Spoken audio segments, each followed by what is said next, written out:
Great. Thank you, UC. Thank you, Volodya, and the organizers for the invitation. I'm very happy to be here, and I would be remiss if I did not note that one of my former students when I was a Fulbright at the European University in St. Petersburg, who is from Helsinki, came today, Lisa, who's also a Russia specialist, but a humanities person as opposed to a social scientist. So thank you for coming as well.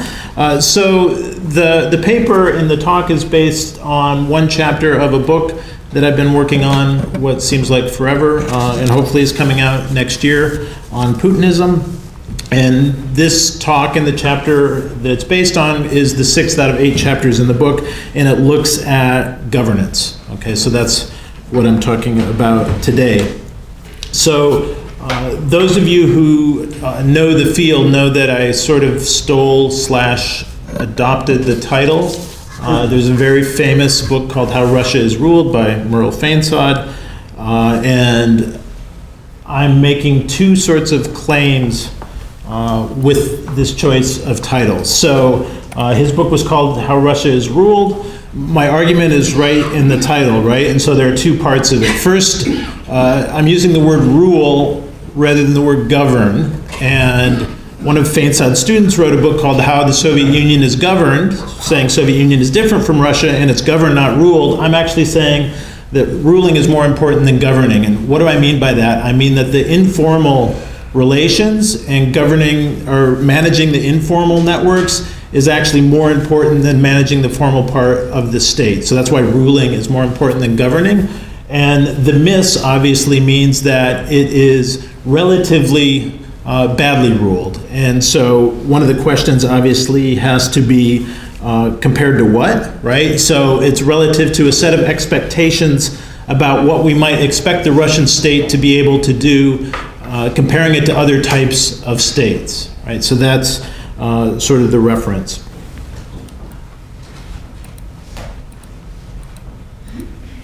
So I'm going to talk very briefly about decision-making, which is part of the chapter, and how that affects governance. Then I'm going to talk a bit about what standards we should use and think of using to assess how well a state is ruled or governed. I'll talk a bit about some of the many cases that are in the chapter: budgets, roads, health, police, and the Sochi Olympics, and then finally some comparative data. And I should say that the book, and therefore the paper, is written kind of for a more generalist audience. Which is a way of saying I don't actually have hypotheses that I'm testing or formally stated independent variables, and I tell lots of stories and things like that in the book. So that's my excuse for any methodological deficiencies that Marina finds, although hopefully there are not logical deficiencies, because even though it's not methodologically rigorous, hopefully at least logically it makes sense. All right. So first, in terms of decision making, so one of the key things about Russian politics that I think many of us at least think we know is that there's this combination of the formal institutions and then the informal groups and networks. So Henry Hale talks about patronal presidentialism, and Richard Sakwa talks about a dual state. Gleb Pavlovsky and others have just talked about sistema, right? The combination of the two. And Pavlovsky, a former advisor to Putin, has a book where he talks about Putin's role as simultaneously being president and boss. So he's president of the formal state, but he's also boss of the informal networks. And these two things work together. And one of the things I think we know, or at least that I argue in the chapter, is that decision-making in this system, in which the boss role is more important than the president role, has become highly concentrated and very much reliant on informal aspects of governing and ruling rather than the formal parts of the procedures. So I tell a story in the book. I'm not going to tell the whole story now, but for those of you who are insiders, you might recognize the three people here. Mutko, the Minister of Sports, Yakunin, the former head of Russian Railways, and Stepashin, former head of the Audit Chamber, and many other things. All three of these people are from St. Petersburg and have varying degrees of close association with Putin. And they all were also at a meeting that took place in the summer of 2014 when the Russian Football Association had to decide what they should do with the football teams in Crimea. Should they be allowed to enter the Russian Soccer Federation or not, and what might be the consequences of that? And the transcript of this meeting leaked. And so you've got all these owners of these soccer companies. So these are all fairly prominent, wealthy people trying to decide what to do. And they're worried that, well, if they adopt this decision, maybe they'll face sanctions, for example, or maybe FIFA will take the World Cup away from Russia if they make the wrong decision. So they're feeling a lot of pressure about making the right decision, and they're not really wanting to admit these teams. And then Yakunin finally says, oh, come on, you got to defend the president here, right? We need to do what's right for the country. Putin is expecting this decision. He's standing alone against the West, and you need to support him. And so they all kind of hem and haw, and they eventually say, well, are we really sure he wants us to do this? Someone should go ask the boss what we should do.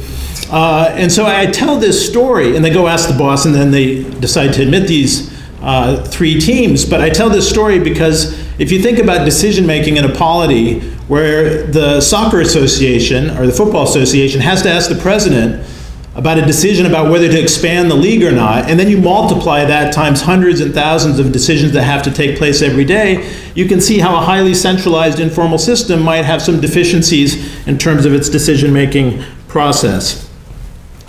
I also think we see similar problems with regional politics, the theme of the last panel, in terms of trying to construct a power vertical and having so much decision-making power, as Andrei Starodubtsev talked about at the last panel, at the federal level. Now, that said, I take issue with Karen Dawish's book about kleptocracy, not because I don't think there's lots of stealing happening in Russia, because I think most of us would recognize that there's lots of stealing happening in Russia, but I don't think it's only stealing, right? It's not a pure kleptocracy where the only thing the state is doing and the only thing state rulers are interested in is lining their own pockets. I think they have goals in terms of domestic policy and in terms of foreign policy that they're trying to achieve. And they want to provide services in certain ways to the population, and they try to do that. And they want to, if I can use a phrase, make Russia great again also. So there are other things going on besides the stealing and corruption that people like to talk about. And that's what I'm trying to get at in this chapter in terms of how Russia does in providing these services. So what do Russians want out of their state? Political scientists don't have an easy measure the way economists do of GDP, about the size of the economy. And as we talked about at the first session yesterday, there are all these efforts over the last 10, 15 years to figure out how to code regime types, how democratic or authoritarian a government is. There also is a lot of recent effort by political scientists and economists to try and figure out how we measure how well a society is governed, and trying to come up with various measures of that. And people have talked about different ways of doing it. Frank Fukuyama, who's there on the top, has written a lot about governance in the last decade or so, where he talks about governance as being the ability to make and enforce rules and also deliver services. And then there are different ways of conceptualizing them that he talks about in terms of procedures or capacity or output or autonomy. So just for example, procedures is how people are hired and promoted in the state bureaucracy, how much they rely on technical knowledge and decision-making, those sorts of things. Output looks at things like education outputs, healthcare outputs, those sorts of things. So there are different ways people have conceived of what a state is and how you should try and measure it. The bottom person here is less famous than Frank Fukuyama, but she's a Russian journalist that I interviewed for this project. Her name's Olga Vlasova. She works for Expert, which is tends to be a pro-Kremlin journal. And she said, look, this is the wrong way of thinking about the Russian state in terms of how it delivers healthcare or whether the police are corrupt or not. That's not what matters to Russians. What matters to Russians is if the state maintains its sovereignty and maintains the country's position as a great power. And that's what Russians really care about, and that's how they evaluate what their state does. So it's not really about provision of services the way someone like Fukuyama would talk about. It's its role and standing in the international community. And I thought this was a really interesting idea, and I tried to think about how I would figure out what it is that Russians want. Is she right about this? So what I did was I went and looked at some public opinion data on the question. And those of you who are public opinion experts in the room will know that how you ask the question determines a lot about what kind of answers you will get. So I'm going to show you two different versions of questions related to this issue. I hope everyone reads Russian, but just in case not. So this one says, so in the first place, what are you expecting out of the president for which you might vote in the next election? And they asked this question before the 2000 election, the 2004, 2008, 2012 presidential elections.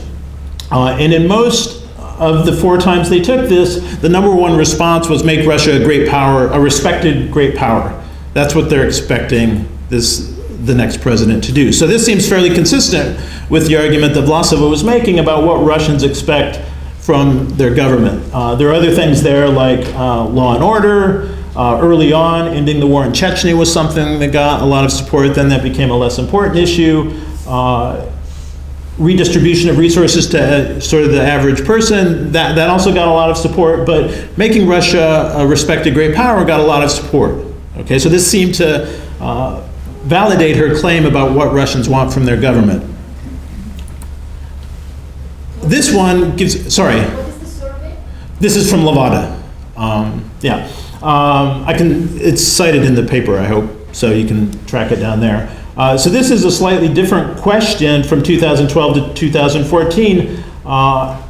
In the decision of which problems, in your view, should Putin concentrate today, right? What should he be working on?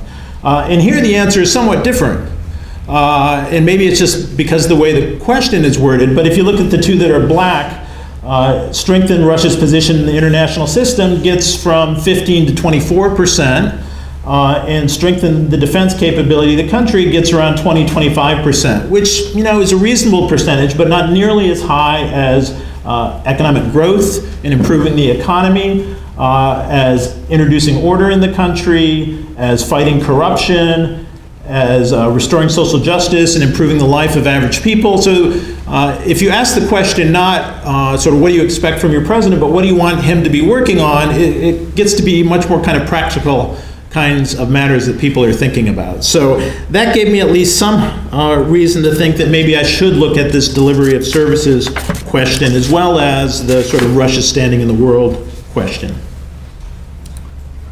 So most of the chapter is taken up with trying to look at different things that the state does and how it delivers services. So the general approach for each of these little sections is I tell some stories, and then I try and find some data that gives us a sense of how Russia might compare to what we might reasonably expect. So I'll try and compare it to similar countries in terms of data. And I'm going to talk about 4 different areas I talk about here very briefly. So the first is roads. All of you who are Russia specialists know the famous expression about how duраки and дороги are the 2 sort of main flaws of Russia, roads and idiots. So this is a photo of the Lena Highway in the Far East, which is a federal road that for certain parts of the year, until 2014 actually, this is an old photo, was impassable because it wasn't fully paved. And so if you go on the internet and look up worst roads in the world, this road will appear on that list, right?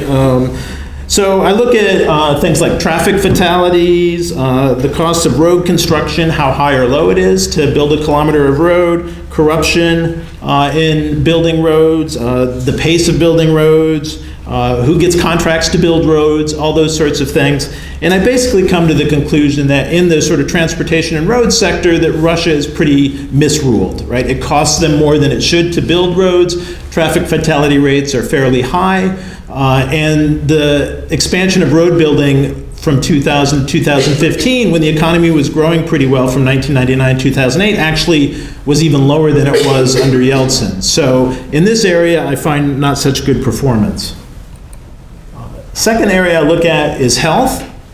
And for people who follow Russia even very briefly, they know that there was a demographic catastrophe, one could say, in the 1990s. And here the data has gotten better over the last decade or so. On a comparative basis, compared to other countries of similar levels of wealth, Russian performance in health and demography is still not great. But if we look at the trends under Putin, there was considerable improvement. So this graph just shows one indicator, Russian mortality from alcohol poisoning goes down a lot under Putin. And I think that goes through Medvedev there as well. I spent some time talking about law enforcement. I don't have time to go into much detail, but I describe Russia not as a well-ordered police state, but a disordered police state. So there's all this attention, as we talked about at the last panel, to Siloviki, but how well do they do their jobs in terms of fighting crime and that sort of thing? And it seems that many law enforcement personnel are doing things other than fighting crime and protecting the citizens. Boris Akunin, the Russian sort of detective novelist, said in the West they say the police are to serve and protect, and here in Russia they're to squeeze and to rob. And then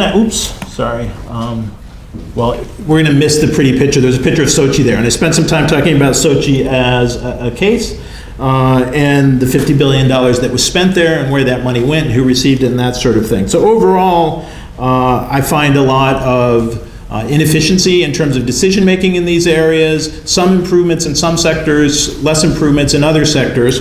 But then we come to the question of, well, how does this compare overall, right? If we try and sum up different things that the state might do, is there a way of getting an overall picture? So I looked at some of the cross-national data that's available, and people have been trying to figure out how to measure governance on a cross-national basis, and I'm going to show you 3 different ones. So the first one here is World Governance Indicators. This is the one that the World Bank started in 1996, where they look at things like quality of regulations, control of corruption, rule of law, government effectiveness. There are 6 different indicators, and I put them all in an index. Well, they put them all in an index, and then I took them and compared them to 2 sets of relatively fair comparisons, I think. So in 2013, 2014, at the time my graduate student was collecting this data, according to the World Bank, Russia was a high-income country, but not an OECD country. So we compared to that set of countries, and we also compared to what I'm calling here the BRICS, so Brazil, India, China, and South Africa. And what we see are basically 2 things: that Russia underperforms in these indicators compared to both of those sets of comparisons, and also it's fairly stable over time. So one might have expected that with the economic boom that Russia experienced in the 2000s, that we'd see some improvement in governance, but at least according to this indicator, we don't really see much positive trends there. A second one I look at is from the World Economic Forum. So this is Davos, basically. So what they do is they ask business people what they think, basically. And they have a whole set of measures of global competitiveness. And the one that I was interested in was their institution score, because that corresponds most closely to governance. And we can see that over time, starting in 2006, there seems to be an improvement for Russia. But by the end of the most recent year of survey, 2015, it's still comparable to the level they were in 2004, and underperforming relative to both the BRICS and to other former Soviet states. And Russia's wealthier than all the other former Soviet states and wealthier than all the BRICS. So a general trend that we know in social science is that as countries get wealthier, governance and state provision of services tends to improve, but Russia seems to underperform compared to comparable countries. And one final measure I look at, this is a relatively newer index, it's called the Social Progress Index, where it's really an output measure. So they get not perceptions, but they get actual measures in terms of education, healthcare, personal safety, environmental protection, that sort of thing, and create this Social Progress Index. So the first year this came out was 2015, and Russia finished 71st in their list of countries. It was between Moldova and Venezuela, okay, in terms of this index. And you can see that relative to GDP per capita, Russia is again an underperforming country, and it actually is about the same level of countries at about half the level of GDP of Russia.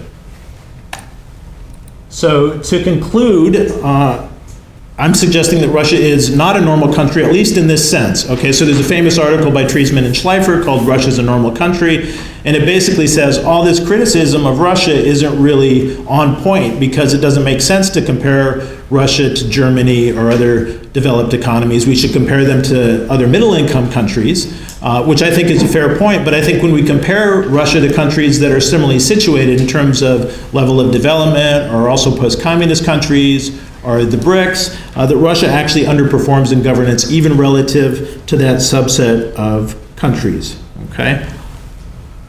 And the next claim is not only that it underperforms, but that this is due to the system of rule that's been created under Vladimir Putin. So there's a link between the government institutions and the informal mechanisms and the outputs we get from the Russian state. And this sort of takes us back to the point that Olga Vlasova had made. This is a quote from someone many of you know, Natalia Zubarevich. Russia is a country that is ready to tolerate pain for the sake of national greatness. This was in an interview she gave with the New York Times in 2015. I think that's actually a question, right? It's given here as a statement of what Russians think. And I think if we think about the survey data I showed earlier, it's not that obvious to me the Russians care more about national greatness as a great power as compared to the quality of their schools, the quality of law enforcement, the quality of healthcare, and all the other things that we expect the state to do. So to the extent that they meaning the Russians, really value national greatness over these other things, I think there's some costs that affect citizens, and I also think these are costs that will affect the ambition of Russia as a great power going forward, that misrule actually makes it harder for Russia to establish its position in the world the way that Vladimir Putin wants to. Thank you.